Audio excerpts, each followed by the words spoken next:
1, 2, 3서를 이제 쭉 해볼 텐데요. 아마 요한 1, 2, 3서 끝나면 제가 아프리카 가지 않을까 싶어요. 요한 1서, 2서, 3서는 사도 요한이 반모섬에 유배돼 가지고 이제 좀 이렇게 초대교회 성도들이 좀 읽었으면 좋겠다 하면서 쓴 책이고요. 요한 1, 2, 3서를 다 쓴 후에 요한 복음을 씁니다. 그리고 그가 죽기 전에 쓴 게 요한 계시록이에요. 그래서 이렇게 5권을 요한이 썼거든요.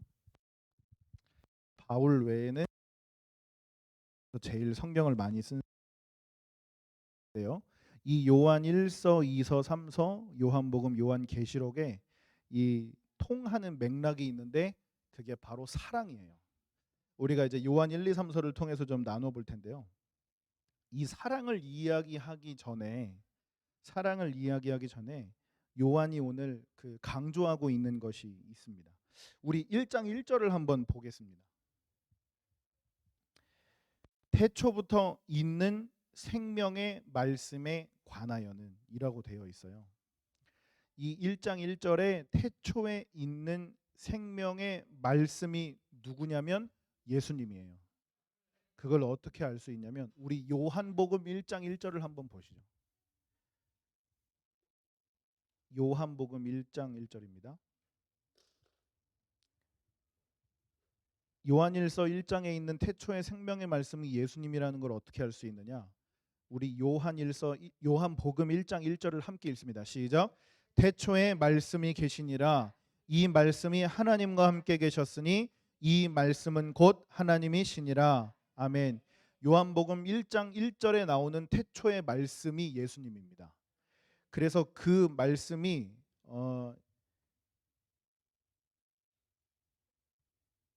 그 말씀이 예수님이신데요. 어딘가요? 네.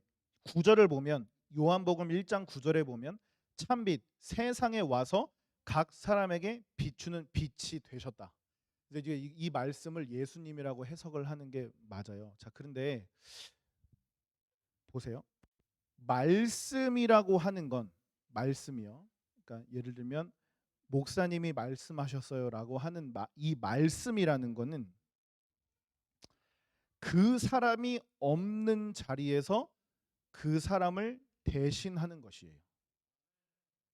왕의 명령은 왕이 없는 그 자리에서 왕을 대신하는 게 왕의 말이에요. 이 말씀이라고 하는 것은 이 능력이 있어요. 그래서 하나님의 말씀은 하나님이 우리 눈에 보이지 않지만 하나님의 말씀은 눈에 보이지 않으시는 하나님의 능력을 가진 고유의 권한이 있어요. 그래서 우리가 이 성경을 하나님의 말씀이라고 부르는 거예요. 요한일서를 시작한 예수님에 대해서 말씀이라고 하는 것은 요한만의 독특한 점인데 근데 이 말씀을 요한이 어떻게 해석하는지 한번 1절을 볼게요. 우리가 요한일서 1장 1절입니다. 우리가 들은 바요 눈으로 본 바요 자세히 보고 우리의 손으로 만진 바라. 그러니까 말씀이 예수님으로 나타나서 우리가 예수님을 보기도 했고 예수님을 만지기도 했다는 거예요. 근데 지금 이 1장 1절은 그러니까 근데 저랑 여러분이 예수님 본 적 있으세요? 예수님 보신 분? 네. 예수님 만져보신 분? 없잖아요. 그냥 1장 1절은 사도 요한을 이야기하는 거예요. 내가 예수님의 직계 제자로서 예수님하고 같이 대화도 했었고 예수님의 말씀을 듣기도 했고 예수님의 찔린 못자국을 내가 만지기도 했던 내가 예수님의 제자다라는 걸 증명하는데 또 요한이 나 최고지 이거를 말하려고 1장 1절을 쓴 게 아니고요. 어, 사도 요한이 예수님과 엄청 가까운 관계였다라는 것을 설명하는 것이지만 요한은 여기서 내가 예수님의 말씀을 들었고 내가 예수님을 보았고 내가 예수님을 만졌다라고 하지 않아요. 여기에 뭐라고 쓰냐면 우리가 들었고 우리가 보았고 우리가 만졌다라고 하는 거예요. 이게 무슨 말이냐면 단순히 요한을 설명하는 게 아니라 이 성경을 읽고 있는 너희가 예수님을 봐야 되고 예수님의 말씀을 들어야 되고 예수님을 만져야 된다라고 말하고 있는 거예요. 자, 그런데 우리가 지금 예수님을 본 적도 없고 예수님을 만질 수 없는데 어떻게 나보고 예수님을 보라고 하고 예수님을 만지라고 하는 건가? 저기 갔다 오라는 건가? 그런 게 아니고요. 우리 1장 2절을 한번 보겠습니다. 다 같이 읽어볼게요. 시작. 이 생명이 나타내신 바 된지라 이 영원한 생명을 우리가 보았고 증언하여 너희에게 전하노니 이는 아버지와 함께 계시다가 우리에게 나타내신 바 된 이신. 지금 예수님을 내가 너희한테 전하겠다는 거예요. 이제 앞으로 이 요한 서신을 통해서 내가 이제 예수님을 너희한테 전할 때 어떻게 해야 되냐? 내가 지금 예수님이 너희를 전하면 너희가 어떻게 받아들여야 되냐? 들은 것처럼, 만진 것처럼, 만난 것처럼 이걸 너희가 받아들여야 된다는 거예요. 그러니까 이거를 쉽게 이야기하면 입체적으로 받아들여라 라고 이야기를 하는데요. 나뿐만 아니라 이 글을 읽는 너희 성도 모두도 경험한 예수 그리스도여야 한다는 거예요. 이 경험이라는 말이 되게 중요합니다. 하나님은 살아계신 거 믿으시죠? 우리가 어떻게 믿죠? 그냥 믿나요? 자, 제가 다솔이한테 질문을 해볼게요. 집사님, 다솔아, 엄마가 너 사랑하지? 그거 어떻게 알아? 네, 이미 했어요. 이것 때문에 딴소리 할까 봐. 부모님이 나를 사랑하는 걸 어떻게 아냐면요. 태어나자마자 우리 엄마는 나를 무진장 사랑해라고 아는 게 아니고요. 엄마가 계속해서 사랑한다고 말해줬기 때문에 내가 아는 거예요.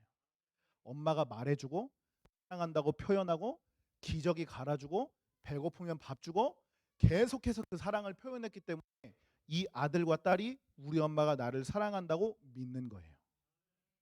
보여졌기 때문에 믿는 거예요. 하나님의 사랑도 똑같아요.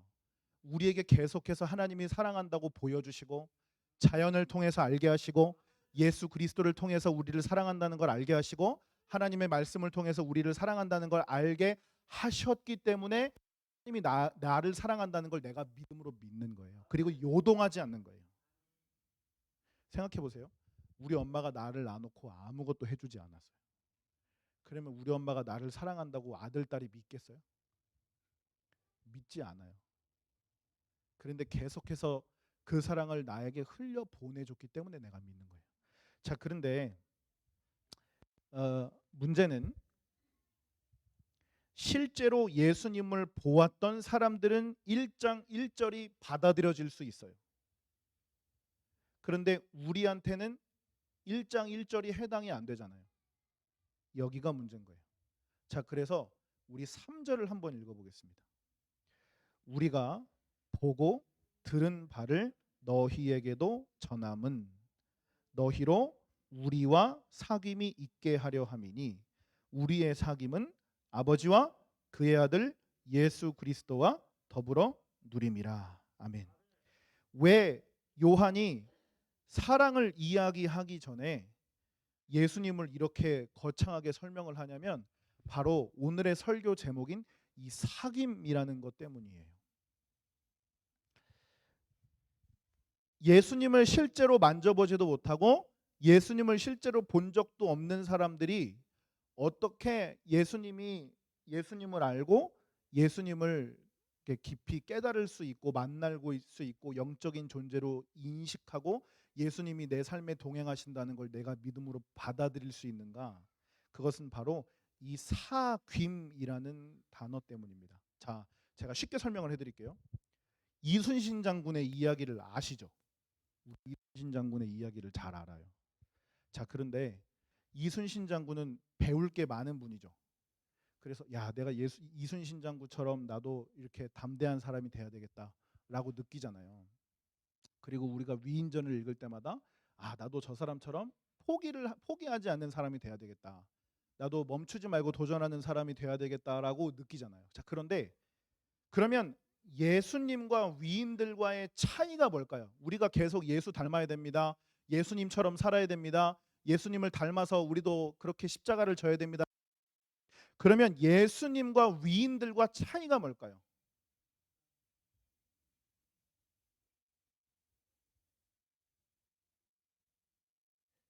예수님을 닮는 거랑 이순신을 닮는 거랑 차이가 뭘까요? 이거예요. 이순신 장군은 저랑 관계 있을까요? 이순신 장군은 저랑 관계 없어요. 세종대왕 저랑 관계 있나요? 우리 이반석 집사님이 한 몇 대 손 할아버지가 세종대왕님이시긴 한데 그래도 사실 관계 없어요. 안 섞였을 피일 확률이 높아요. 안 닮으셨어요. 세종대왕이랑 우리랑 무슨 관계 있어요? 같은 민족이라는 거 빼고는 없어요. 자, 그런데 예수님과 나는 무슨 관계예요? 피의 관계예요. 피의 관계. 우리가 오늘 불렀던 피의 관계예요. 이게 무슨 말이냐면 예수님이 곧 나예요. 그러니까 단순히 위인들을 닮은 거랑은 차원이 다른 거예요. 예수님의 피가 내 몸에 흐르고 있고 예수 그리스도 때문에 내가 구원을 얻었기 때문에 예수는 나와의 직접적인 관계가 있는 분이에요. 그래서 이걸 사귐이라고 하는 거예요. 예수님과 관계가 없으면 우리는 예수님처럼 사랑할 필요가 없어요. 우리가 예수님과 어떤 관계도 아니면 우리는 예수 십자가를 져야 할 어떤 의미도 없어요. 어떤 의무도 없어요. 그런데 오늘 이제 계속해서 요한일서를 통해 요한이 사랑해라, 사랑해라, 사랑해라 할 건데 그럼 왜 우리가 사랑해야 하는가? 내가 곧 예수이기 때문이에요. 예수님의 피가 내 안에 있기 때문이에요. 내가 예수님 때문에 살았기 때문이에요. 우리가 세례 받을 때 인정하죠. 자, 성미야, 세례가 뭐지?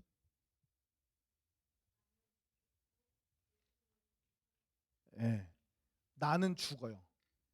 제가 그 빅토리아 호수에서 세례를 줬는데요. 세례를 줄 때 어떻게 주는 거냐면 완전히 머리가 물에 팍 잠겨요. 근데 진짜 신기한 게 뭐냐면 제가 그 나라 언어로 이 사람들에게 세례를 줬거든요. 그래서 이 사람들이 세례 교육을 받았기 때문에 내 몸이 지금 물에 들어가지라는 걸 이 사람들이 알아요. 그리고 내가 이 목사님에게 내 몸을 완전하게 의탁해야 내가 물을 안 먹어라는 걸 이 사람들이 알아요. 그런데 실제로 물에 들어가려고 머리를 뒤로 쟀거든요. 본능적으로 버텨요. 이거는 이 사람도 알아요. 내가 편안하게 들어가야 되는 거야. 라는 걸 로는 알고 있는데 막상 이 머리 끝에 물이 닿기 시작하면 본능적으로 버텨요. 이게 사람의 본능이에요.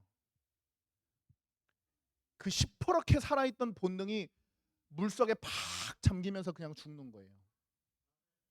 그리고 제가 굉장히 오래 눌렀어요.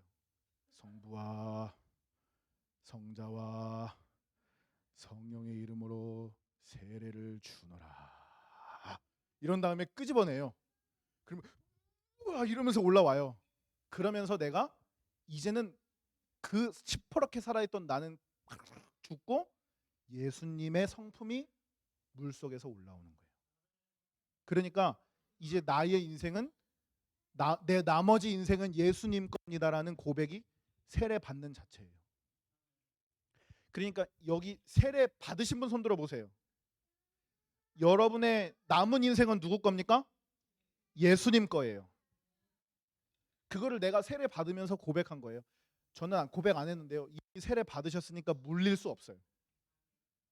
이미 나는 예수님 거예요. 그거를 내가 세례 받고 고백하는 거예요. 그래서 예수님과 나는 이제 하나예요. 그렇기 때문에 예수님이 하신 사랑을 내가 할 수 있는 거예요. 우리는 예수님을 믿는다고 고백합니다. 종교를 물으면 출입국 심사할 때 꼭 거기에 종교가 무엇입니까라고 꼭 적어요. 거기다 기독교라고 크리스찬이라고 쓸 수 있는 분은 예수 믿는 사람이겠죠. 그리고 저는 거기서 이제 직업이 무엇입니까라고 할 때 패스터라고 썼어요. 목사라고 썼어요. 그럼 서류상에는 저는 예수 잘 믿는 사람이고 예수님 종이에요. 자, 그런데 서류상으로는 이 사람이 예수 믿는 사람이고 예수님의 종이긴 한데 과연 이 사람이 예수님과 진짜 사귐이 있는가? 관계가 있는 사람인가? 정말로 예수님과 매일을 동행하는 사람인가는 누구만 알까요? 하나님과 나만 알아요. 그래서 그 예수님과 나와 이 사귐이 있는 사람은 이거를 뭐라고 하냐면 신앙이라 그래요. 그러니까 이 신앙은 내가 어느 교단에 속해 있습니다. 나는 어떤 신학을 믿습니다. 나는 어떤 목사님에게 설교를 듣고 신앙생활을 했습니다라는 게 중요하지 않고요. 나의 삶에 정말로 매일매일 예수님과의 친밀한 만남과 교제가 사귐이 없으면 이 사귐과 친밀한 교제가 없으면 죄송하지만 그리스도인 아니에요. 예수님과 나와 직접적인 상관이 없으신 분들 그리스도인 아니에요. 여러분의 매일매일의 삶에 저와 여러분의 매일매일의 삶에 정말로 예수님과 긴밀한 사귐과 교제가 있는가? 이것이 바로 사랑의 시작이에요. 얼마나 건강한 노선 위에서 어떤 공부를 한 목사님께 설교를 듣고 아니라 예수님을 얼마나 잘 알고 있느냐는 것은 내가 오늘 예수님과 얼마나 가까우냐라고 하는 것입니다.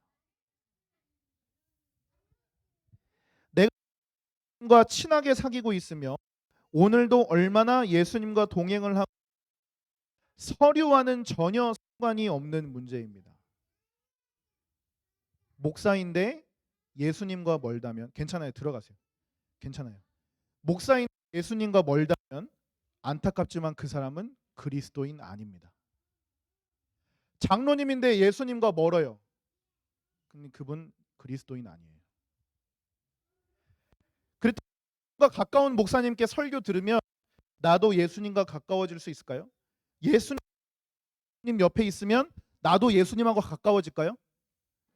그거 영향을 받을 수는 있어요. 아, 예수님과 이렇게 하면 가까워질 수 있겠구나. 방법을 배울 수는 있어요. 그런데 예수님과 가까운 목사님에게 신앙생활 그 목사님한테 설교를 듣는다고 내가 예수님과 가까워지는 건 아니에요. 우리 목사님이 예수님과 가까우세요. 그렇게 믿으시죠? 그렇다고 여러분이 예수님과 가까우시냐는 하나님과 여러분만 아시잖아요. 그러니까 내가 오늘 예수님과 어떤 관계를 맺고 있는 것입니다. 이거는 내가 교회 몇 년 다녔습니다. 내 직분이 뭐입니다. 이거 상관없습니다. 그래서 우리 3절을 다시 읽어보겠습니다. 우리가 보고 들은 바를 너희에게도 전함은 너희로 우리와 사귐이 있게 함이니 우리의 사귐은 아버지와 아멘. 자, 근데 여기 3절에도 우리라고 돼 있어요. 근데 보세요. 1절의 우리하고 3절의 우리하고 느낌이 조금 달라요. 1절의 우리는 1, 2절의 우리는 그 약간 그 요한과 나를 포함한 우리예요. 근데 3절을 한번 보세요. 우리가 보고 들은 바를 너희에게도 전함은. 이 우리의 나는 들어가 있나요? 안 들어가 있나요? 안 들어가 있어요. 자, 그런데 신기한 게 뭐냐면요.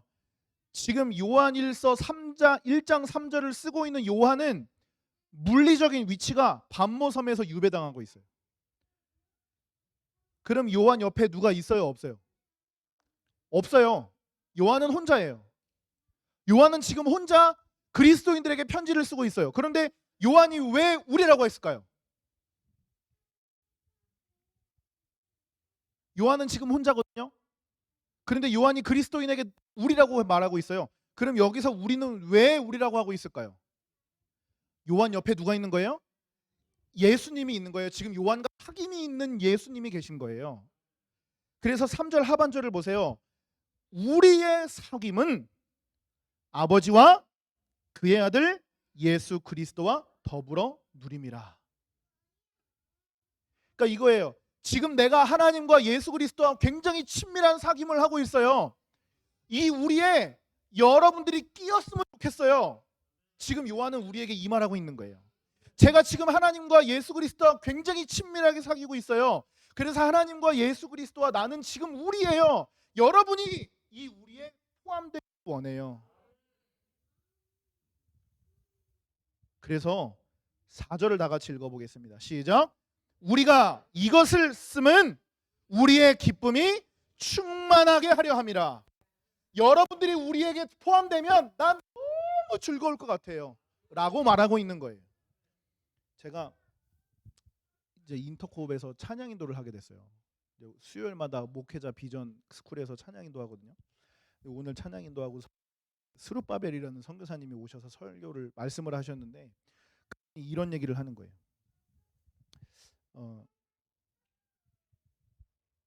그 사람들이 예수님을 영접하고 막 그 처절한 삶에서 펑펑 울고 예수님 한 분 때문에 기뻐하는 표정을 보면 막 더할 나위 없이 행복하다는 거예요.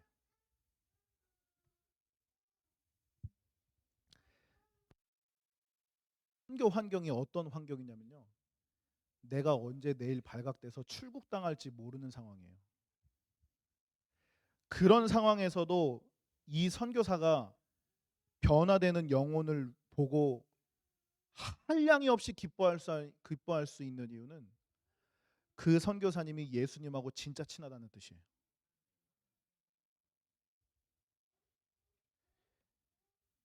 그 선교사님은 그 모습을 보고 하나님이 행복하기 때문에 나도 행복한 거예요.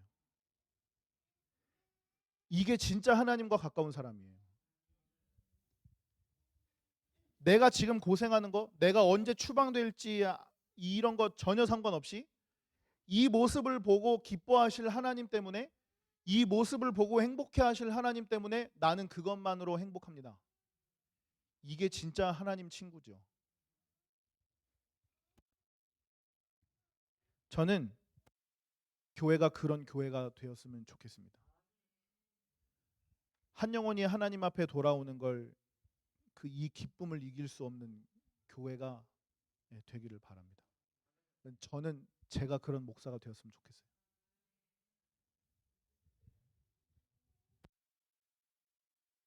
교회. 하나님이 좋아하는 일이라면 그 일을 미쳐서 할 수 있는 교회. 하나님과 친한 교회.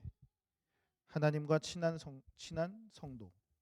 그런 교회가 우리가 될 수 있었으면 좋겠습니다. 지금 4절이 우리가 이것을 쓰면, 내가 이것 쓰는 이유는 내가 이 기쁨을 어떻게 주체할 수 없어서, 여러분들도 빨리 이 비밀을 알고 이 예수 그리스도를 사랑하는 기쁨을 알고 이 예수님과 사귀는 즐거움을 알아서 여러분이 정말로 예수님과 동행하는 그리스도인이 되기를 원하는 마음으로 지금 요한일서를 요한이 쓰고 있습니다. 사랑하는 여러분, 하나님의 마음이 있는 곳에 우리의 마음이 있으면 됩니다. 우리가 그 이제 8주 동안 직분자 교육을 해서 계속 보혈을 하시는 이유가 있어요. 이거는 내가 할 수 없거든요. 직분은 내가 감당하는 게 아니거든요. 내가 하나님과 하나가 되어서, 내가 예수님과 하나가 되어서 예수님이 주시는 능력으로 감당하는 게 직분이에요. 이게 제가 정확히 드릴게요. 저는 목사가 될 자격이 없는 사람이에요. 그런데 하나님이 저를 목사 만드셨어요. 그러면 저를 어떻게 이끌어 가시냐면 목사 될 자격이 없는 사람을 예수 그리스도의 전적인 능력으로 목사로 만드시는 거예요. 그러니까 우리 장로님들이 이걸 고백하실 수 있었으면 좋겠어요. 나는 장로 없는 사람입니다. 그런데 예수님의 전적인 능력으로 하나님이 나를 장로 되게 하십니다. 나는 성도 될 수 없는 사람입니다. 그런데 예수님의 전적인 능력으로 나는 성도 되어가고 있습니다. 교회가 이걸 고백하는 겁니다. 그래서 나는 예수님과 친하기 때문에 예수님이 좋아하시는 일에 난 충성하겠습니다. 이게 직분입니다. 사랑하는 여러분, 이 마음으로 직분 감당하시기를 소망합니다. 이 하나님의 마음이 있으면 교회 안에 싸울 일이 없어요. 이 하나님이 내 마음, 이 하나님의 마음에 있으면요, 교회에서 반목할 일이 없습니다. 그러니까 이런 거죠. 죄송하지만 저 누구 때문에 시험 들었어요라는 말은 이걸 자동 AI 번역기로 딱 돌리면 뭐가 되냐면 나는 하나님과 멀어요 라는 말이 되는 거예요. 난 누구 때문에 시험 들었어요 라는 말은 뭐라고 말하는 거랑 똑같다고요? 나는 하나님과 멀어요. 그 자랑하시는 거예요. 나 하나님하고 멀다고. 네. 교회가, 그리고 여러분 한 분 한 분이, 특별히 우리 중고등부 다음 세대 여러분들이 이 예수님과 긴밀한 사귐, 이 긴밀한 친밀이 있기를 예수님의 이름으로 축복합니다. 그래서 하나님의 마음이 우리의 마음에, 하나님의 뜻이 우리의 뜻이 되고 하나님의 사랑이 나의 사랑이 되어서 하나님이 오늘 이 시대에 우리에게 원하시는 그 일을 믿음으로, 열정으로, 충성으로 감당하는 우리 교회가 되기를 예수님의 이름으로 축복합니다.